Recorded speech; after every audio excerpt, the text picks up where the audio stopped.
ഈ ടോപ്പിക്കിൻ്റെ പ്രത്യേകത ഇത് ഫാർമക്കോളജിയിലായാലും നമ്മുടെ മെഡിസിനൽ കെമിസ്ട്രിയിലായാലും വളരെ ഇമ്പോർട്ടൻ്റ് ആയിട്ട് വരുന്ന ഒരു ഏരിയ ആണ്. ദീസ് പമ്പ് നോർമലി അവിടെ ഒരു എക്സ്ചേഞ്ച് നടക്കുന്നുണ്ട്. എന്താ എക്സ്ചേഞ്ച് ചെയ്യുന്നത്? ഒന്ന് ഹൈഡ്രജൻ അയോൺസിനെ സ്റ്റൊമക്കിന്റെ ലൂമനിലേക്ക് എക്സ്ചേഞ്ച് ചെയ്യും. അപ്പൊ നമുക്ക് നോക്കിയാൽ കാണാൻ പറ്റും, ഇവിടെ ടോട്ടൽ പറയുകയാണെങ്കിൽ 2 മീഥൈൽ ഗ്രൂപ്പും അതേപോലെ തന്നെ 2 മെത്തോക്സി ഗ്രൂപ്പുമാണ് ഒമിപ്രസോളിൽ വരുന്നത്. Methoxy propoxy group. Okay, methoxy propoxy ഗ്രൂപ്പാണ് പാർട്ട് 2 ഗ്രൂപ്പായിട്ട് വരിക. Hi all, welcome back to Edus International Academy. നമ്മൾ ഇന്ന് ഡിസ്കസ് ചെയ്യാൻ പോകുന്നത് ഗ്യാസ്ട്രിക് പ്രോട്ടോൺ പമ്പ് ഇൻഹിബിറ്റേഴ്സ് എന്ന് പറയുന്ന ടോപ്പിക്കാണ്.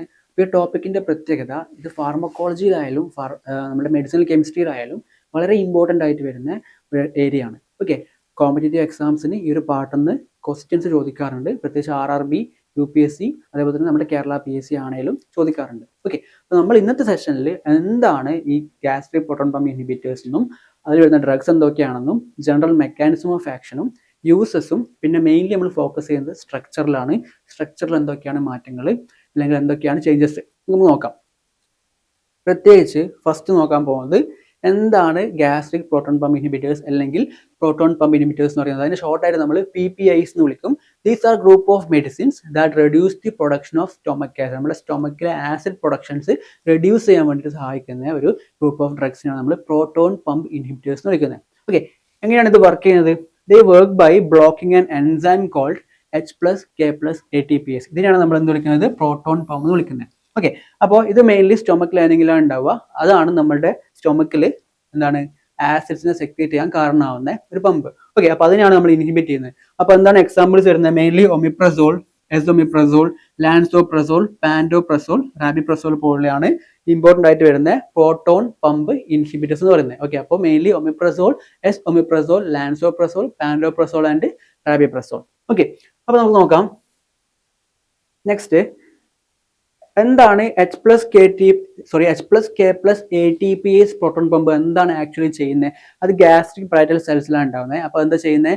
ദീസ് പമ്പ് നോർമലി അവിടെ ഒരു എക്സ്ചേഞ്ച് നടക്കുന്നുണ്ട്. എന്താ എക്സ്ചേഞ്ച് ചെയ്യുന്നത്? ഒന്ന് ഹൈഡ്രജൻ അയോൺസിനെ സ്റ്റൊമക്കിന്റെ ലൂമനിലേക്ക് എക്സ്ചേഞ്ച് ചെയ്യും. അതേപോലെ തന്നെ പൊട്ടാഷ്യം അയോൺസിനാണെങ്കിൽ പാരറ്റൽ സെൽസിന്റെ ഉള്ളിലേക്ക്. ഓക്കെ, അപ്പോൾ H+ അയോൺസിനെ ലൂമനിലേക്കും K+ അയോൺസിനെ പാരറ്റൽ സെൽസിലേക്കുമാണ് എക്സ്ചേഞ്ച് ചെയ്യുന്നത്. അതാണ് H+K+ATPase പ്രോട്ടോൺ പമ്പ് എന്ന് വിളിക്കുന്നത്. അപ്പോൾ ഇതിന്റെ പ്രത്യേകത, ഈ ഒരു H+K+ATPase നമ്മൾ ഇൻഹിബിറ്റ് ചെയ്യുകയാണെങ്കിൽ എന്ത് സംഭവിക്കും? അവിടെ H+ അയോൺസ് സ്റ്റൊമക്ക് ലൂമനിലേക്ക് പോവില്ല. അങ്ങനെ നമ്മുടെ സ്റ്റൊമക്കിലുണ്ടാകുന്ന ഗ്യാസ്ട്രിക് ആസിഡ് അല്ലെ, ഗ്യാസ്ട്രിക് ആസിഡ് ലെവൽ എന്ത് ചെയ്യും? ഡിക്രീസ് ചെയ്യും. അപ്പൊ എങ്ങനെയാണ് ഡിക്രീസ് ചെയ്യുന്നത്? H+K+ATPase നമ്മൾ ഇൻഹിബിറ്റ് ചെയ്യുമ്പോൾ സംഭവിക്കുന്നത് ഗ്യാസ്ട്രിക് ആസിഡിന്റെ ലെവല്, സ്റ്റൊമക്കിലെ ഗ്യാസ്ട്രിക് ആസിഡിന്റെ ലെവൽ ഡിക്രീസ് ചെയ്യും.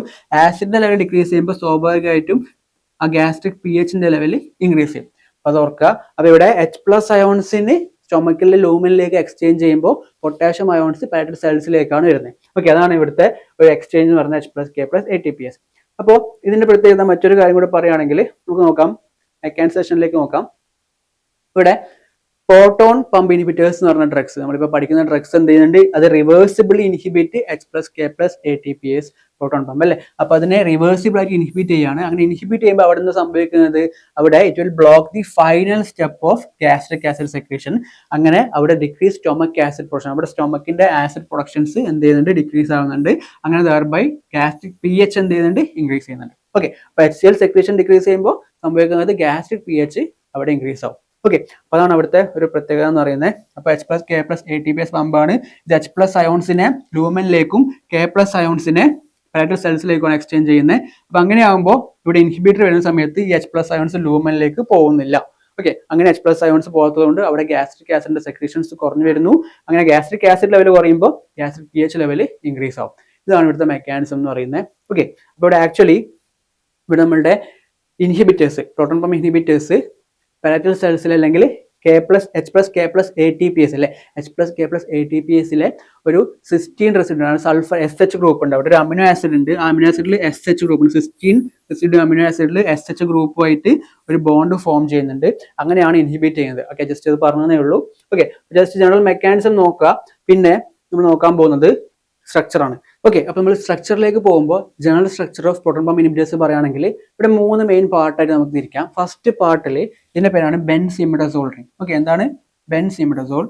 Benz imidazole. ഓക്കെ, പിന്നെ ഇതെന്താണ്? പിരിഡിൻ. ഓക്കെ, ബെൻസ് ഇമിഡസോളും പിരിഡിനും. പിന്നെ ഈ ലിങ്കർ ആയിട്ട് നമ്മൾ വരുന്നത് മീതൈൽ സൾഫീനൈൽ എന്ന് പറയുന്ന ഒരു ലിങ്കർ മോളിക്യൂളും വരുന്നുണ്ട്. ഇതാണ് പ്രധാനമായിട്ടും വരുന്ന ഒരു ജനറൽ സ്ട്രക്ചർ എന്ന് പറയുമ്പോൾ. ഇപ്പൊ ബെൻസിമിഡസോളിന് ഒരു R ഗ്രൂപ്പ് വരുന്നുണ്ട്. അതേപോലെ തന്നെ പിരിഡിന്റെ കേസിലേക്കാണെങ്കിൽ നമുക്ക് R1, R2, R3 എന്ന് പറയാം. ഓക്കെ, അപ്പൊ ജനറൽ സ്ട്രക്ചർ ഓർത്ത് വെക്കുക. ബെൻസിമിഡസോളും പിരിഡിനും അതിനെ കണക്ട് ചെയ്യാൻ വേണ്ടിയിട്ട് ഒരു മീതൈൽ സൾഫീനൈൽ ഗ്രൂപ്പും വരുന്നുണ്ട്. ഓക്കെ, അപ്പൊ നമുക്കിനി ഫസ്റ്റ് ഡ്രഗ് നോക്കിയാലോ. ഫസ്റ്റ് ഡ്രഗ് ആയിട്ട് നമ്മൾ നോക്കാൻ പോകുന്നത് ഒമിപ്രസോൾ ആണ്. ഒമിപ്രസോൾ. അപ്പോൾ ഇത്രേ ഉള്ളൂ. ആദ്യം തന്നെ എന്ത് വരക്കുക? ബെൻസിമിഡസോൾ വരക്കുക. ഓക്കെ, മീതൈൽ സൾഫീനൈലും വരച്ചു. പിന്നെ പിരിഡിനും വരക്കുക. ഓക്കെ, ജനറൽ സ്ട്രക്ചർ ഓർമ്മയുണ്ടല്ലോ. ഇത് നമ്മളുടെ കോമൺ ആണ് ഈ ഒരു സംഭവം എല്ലാ ഡ്രഗ്സിനും. അത് പ്രോട്ടോൺ പമ്പ് ഇൻഹിബിറ്റേഴ്സിന്റെ എല്ലാത്തിനും ഇത് വരും. ജനറൽ സ്ട്രക്ചർ ആണ്. ഇനി നമുക്ക് R1, R2, R3 നോക്കണം അല്ലേ. ഇവിടെ ഒമിപ്രസോളിന്റെ കേസിൽ R എന്ന് പറയുന്നത് എന്താണ്? മെത്തോക്സി ഗ്രൂപ്പാണ് R ആയിട്ട് വരുന്നത്. R1 എന്ന് പറയുന്നത് methyl. Okay, R1 is methyl. Okay, അടുത്തത് R2 എന്താണ്? R2 methoxy. ഓക്കെ, അതേപോലെ R3 എന്താണ്? R3 is methyl group. Okay, അപ്പൊ നമുക്ക് നോക്കിയാൽ കാണാൻ പറ്റും ഇവിടെ ടോട്ടൽ പറയുകയാണെങ്കിൽ 2 മീതൈൽ ഗ്രൂപ്പും അതേപോലെ തന്നെ 2 മെത്തോക്സി ഗ്രൂപ്പുമാണ് ഒമിപ്രസോളിൽ വരുന്നത്. അങ്ങനെ നമ്മൾ ഈ സ്ട്രക്ചറിലേക്ക് നോക്കിയാൽ 5ാമത്തെ പൊസിഷനിലാണ് മെത്തോക്സി ഗ്രൂപ്പ് വരുന്നത്. ഒന്നിൽ 5ാമത്തെ പൊസിഷനിലാണ് മെത്തോക്സി ഗ്രൂപ്പ് വരുന്നത്. പ്രത്യേകിച്ച് പറയുകയാണെങ്കിൽ ബെൻസിമിഡസോളിലെ 5ാമത്തെ പൊസിഷനാണ് മെത്തോക്സി ഗ്രൂപ്പ് വരിക. ഓക്കെ, അത് നമുക്ക് R ഗ്രൂപ്പ് എന്ന് ഓർത്ത് വെച്ചാൽ മതി, മെത്തോക്സി ഗ്രൂപ്പ്. പിന്നെ നമ്മൾ പിരിഡിന്റെ കേസിലേക്ക് പോകുമ്പോൾ പിരിഡിനിലെ 3rd and 5th പൊസിഷനിലാണ് മീതൈൽ ഗ്രൂപ്പ് വരുന്നത്. 3rd and 5th position. അതേപോലെ തന്നെ 4th പൊസിഷനിലാണ് മെത്തോക്സി ഗ്രൂപ്പ് വരുന്നത്. അപ്പൊ ഇതാണ് നമ്മുടെ 3rd പൊസിഷൻ, ഇതാണ് 5th പൊസിഷൻ, ഇതാണ് 4th പൊസിഷൻ. ഓക്കെ, അപ്പൊ 3rd-ഉം 5th പൊസിഷനിലും മീതൈൽ ഗ്രൂപ്പ്സ് ആണ് വരുന്നത്. അതേപോലെ തന്നെ 4th പൊസിഷനിലാണ് OCH വരുന്നത്. അപ്പൊ അങ്ങനെയാണ് നമ്മൾ ഇതിന്റെ നെയിം ഒന്ന് ആലോചിച്ച് നോക്കിയേ. 5 methoxy.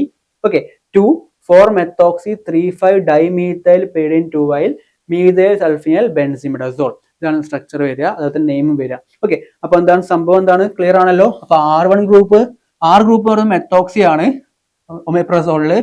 R1 methyl, R2 methoxy, വീണ്ടും R3 മീതൈൽ ഗ്രൂപ്പ്. ഓക്കെ, ഇനി നമ്മൾ അടുത്ത് നോക്കുകയാണ് ലാൻസോപ്രസോളിന്റെ കേസിലേക്ക് നോക്കുമ്പോഴോ ഇവിടെ നോക്കിയാൽ കാണാം നമുക്ക്. ഇതാണ് നമ്മളുടെ R. ഓക്കെ, അപ്പൊ R എന്താണ്? R is methoxy group. Okay, അതേപോലെ തന്നെ ഇവിടെ R1 ഗ്രൂപ്പ് കേസിലേക്ക് നോക്കുമ്പോൾ R1ലേക്ക് നോക്കുമ്പോൾ അത് മീതൈൽ ഗ്രൂപ്പ് ആണ്. ഓക്കെ, പിന്നെ ഇമ്പോർട്ടൻ്റ് ആയിട്ട് വരുന്നതാണ് R2 ഗ്രൂപ്പ്. ഓക്കെ, R2 ഗ്രൂപ്പിന്റെ പ്രത്യേകത എന്താണ്? ഇവിടെ ഒരു ഡിഫറൻസ് ഉണ്ട് അല്ലേ. ഇവിടെ നമുക്ക് ട്രൈഫ്ലൂറോ എത്തോക്സി എന്ന് പറയുന്ന ഗ്രൂപ്പ് വരുന്നത്. ഓക്കെ, R2 ഈസ് ട്രൈഫ്ലൂറോ എത്തോക്സി ഗ്രൂപ്പ്, അത് ഓർക്കാം. ഓക്കെ, ട്രൈഫ്ലൂറോ എത്തോക്സി ഗ്രൂപ്പാണ് ഇവിടെ വരുന്നത് R2 ആയിട്ട്. അപ്പൊ ക്ലിയർ ആണല്ലോ. അപ്പൊ മെയിൻലി ഓർക്കേണ്ട കാര്യം ഒമിപ്രസോളും ലാൻസോപ്രസോളും നോക്കുകയാണെങ്കിൽ R ഗ്രൂപ്പ് 2 മെത്തോക്സി ആണ്. Okay, R1 group 2 methyl group ആണ്. പിന്നെ ഒമിപ്രസോളിലെ R2 ഗ്രൂപ്പ് എന്ന് പറയുമ്പോൾ മെത്തോക്സി ഗ്രൂപ്പ് ആകുമ്പോൾ ഇവിടെ എന്താണ് വരുന്നത്? ട്രൈഫ്ലൂറോ എത്തോക്സി ഗ്രൂപ്പാണ് ലാൻസോപ്രസോളിൽ വരുന്നത്. പക്ഷെ മറ്റൊരു കാര്യം കൂടി ഉണ്ട്. ഇവിടെ ഒമിപ്രസോളിൽ R3 ഗ്രൂപ്പ് CH3 ആണ്. പക്ഷെ ലാൻസോപ്രസോളിൽ R3 ഗ്രൂപ്പ് എന്ന് പറയാനായിട്ട് ഹൈഡ്രജൻ ആണ് വരുന്നത്. അപ്പൊ നമ്മൾ അതിനെ പ്രത്യേകിച്ച് മാർക്ക് ചെയ്യേണ്ട ആവശ്യമില്ല. ഓക്കെ, അപ്പോൾ ഇതാണ് നമ്മുടെ സ്ട്രക്ചറൽ ഡിഫറൻസ് എന്ന് പറയുന്നത് ഒമിപ്രസോൾ ആൻഡ് ലാൻസോപ്രസോൾ. പിന്നെ നടുക്ക് വരുന്ന നമ്മുടെ മെയിൻ റിംഗ് ഇല്ലേ, ബെൻസിമിഡസോൾ, മീതൈൽ സൾഫീനൈൽ, പിരിഡിൻ റിംഗ്, അത് കോമൺ ആണ്. ഓക്കെ, അപ്പൊ നമുക്കിനി ബാക്കി 2 ഡ്രഗ്സും കൂടെ നോക്കാം. നെക്സ്റ്റ് വരുന്നത് പാൻഡോപ്രസോൾ അല്ലെ. പാൻഡോപ്രസോളിനെ കുറിച്ച് പറയുകയാണെങ്കിൽ എന്താണ് വരുന്നത്? ഇവിടെ ഇതാണ് നമ്മളുടെ R ഗ്രൂപ്പ്. പിന്നെ ഇവിടെ R1 ഗ്രൂപ്പ് ഉണ്ട്, ഇത് R2 ഗ്രൂപ്പ്. ഓക്കെ, അപ്പോൾ R1-ഉം R2-ഉം R1 ഗ്രൂപ്പ് ആയാലും മെത്തോക്സി ഗ്രൂപ്പ് ആണ്. ഓക്കെ, R2 ഗ്രൂപ്പ് എന്താണ്? മെത്തോക്സി ഗ്രൂപ്പ് ആണ്. ഓക്കെ, അപ്പോൾ in the case of pantoprazole പിരിഡിനിൽ വന്നിരിക്കുന്ന ഗ്രൂപ്പ് ആയിട്ടുള്ള R1-ഉം R2 ഗ്രൂപ്പും രണ്ടും മെത്തോക്സി ഗ്രൂപ്പ് ആണ്. ഇനി ബെൻസിമിഡസോളിലെ 5th പൊസിഷനിലെ ഗ്രൂപ്പ് എന്ന് പറയുന്നത് ആർ ഗ്രൂപ്പാണ്. ആർ ഗ്രൂപ്പ് എന്ന് പറയുന്നത് ഡൈഫ്ലൂറോ മെത്തോക്സി. ഓക്കെ, അപ്പോൾ ഇവിടുത്തെ ആർ ഗ്രൂപ്പ് എന്താണ്? ഇറ്റ്സ് എ ഡൈഫ്ലൂറോ മെത്തോക്സി ഗ്രൂപ്പാണ് പാൻറ്റോപ്രസോളിൽ വരുന്നത്. ശ്രദ്ധിക്കുക, എന്താ വ്യത്യാസം വരുന്നത്? ജനറൽ സ്ട്രക്ചർ കോമൺ ആണ്. ആകെ R group, R1 group, R2, R3 ഗ്രൂപ്പിന് വ്യത്യാസം വരുന്നത്. പാൻറ്റോപ്രസോളിന്റെ കേസിലേക്ക് നോക്കുവാണെങ്കിൽ ആർ ഗ്രൂപ്പ് ബെൻസിമിഡസോൾ വരുന്ന ഗ്രൂപ്പ് എന്താണ്? ഡൈഫ്ലൂറോ മെത്തോക്സി ഗ്രൂപ്പാണ്. ഡൈഫ്ലൂറോ മെത്തോക്സി. പിന്നെ R1, R2 മെത്തോക്സി ഗ്രൂപ്പാണ്. ഓക്കെ, അപ്പോൾ ഓർക്കാം. നെക്സ്റ്റ് വരുന്നതാണ് റാബിപ്രസോൾ. റാബിപ്രസോളിന്റെ പ്രത്യേകത, ഇവിടെ നമുക്ക് ബെൻസിമിഡസോളിലെ 5th പൊസിഷനിലെ ആർ ഗ്രൂപ്പ് എന്ന് പറയുന്നത് ആക്ച്വലി എന്താണ്? ഹൈഡ്രജൻ ആണ്. അവിടെ വേറെ സബ്സ്റ്റിറ്റ്യൂഷൻസ് ഒന്നും വരുന്നില്ല. അപ്പൊ റാബിപ്രസോളിൽ ആർ ഗ്രൂപ്പ് ഹൈഡ്രജൻ ആണ്. അപ്പൊ നമ്മളിവിടെ കൊടുക്കേണ്ട ആവശ്യമില്ല. ഓക്കെ, പിന്നെ ബെൻസിമിഡസോളിൽ മീഥൈൽ സൾഫോനൈൽ പിരിഡിൻ വരുന്നുണ്ട്. പിന്നെ വരുന്നത് R1 ഗ്രൂപ്പ്. ഓക്കെ, അതേപോലെ തന്നെ ഇത് R2 ഗ്രൂപ്പ്. ഓക്കെ, അപ്പൊ എന്താണ് R1 ഗ്രൂപ്പ്? എന്താണ് R1 ഗ്രൂപ്പ്? മീഥൈൽ ഗ്രൂപ്പാണ്. ഓക്കെ, R1 ഗ്രൂപ്പ് മീഥൈൽ ഗ്രൂപ്പാണ്. R2 ഗ്രൂപ്പിന്റെ പ്രത്യേകത അതൊരു മെത്തോക്സി പ്രൊപ്പോക്സി ഗ്രൂപ്പാണ് വരിക. എന്താണ്? Methoxy propoxy group. ഓക്കെ, ഇതാണ് നമ്മളുടെ എന്ത് വരുന്നത്? റാബിപ്രസോളിലെ സ്ട്രക്ചറിൽ വരുന്ന സബ്സ്റ്റിറ്റ്യൂഷൻ എന്ന് പറയുന്നത്. അപ്പോൾ ഇതിൽ R1 ഗ്രൂപ്പ് മീഥൈൽ ഗ്രൂപ്പ്, അതേപോലെ തന്നെ R2 group methoxy propoxy group. അപ്പൊ നിങ്ങൾ ഈ സ്ട്രക്ചർ പഠിക്കുമ്പോൾ ജനറൽ സ്ട്രക്ചർ വരയ്ക്കുക. ഓക്കെ, എന്നിട്ട് R1, R2, R3 എന്ന് ഞാൻ പറഞ്ഞ പോലെ തന്നെ മാർക്ക് ചെയ്യാം. എന്നിട്ട് ഇവിടെ എന്താണ് ഇവിടെ വരുന്നത്? R1 ഗ്രൂപ്പ്, എന്താണ് R2 ഗ്രൂപ്പ്, എന്താണ് R ഗ്രൂപ്പ് എന്ന് പഠിച്ചാൽ മതി. ഇത് നമ്മൾ ഫസ്റ്റ് പഠിച്ച ഒമിപ്രസോൾ അല്ലെ?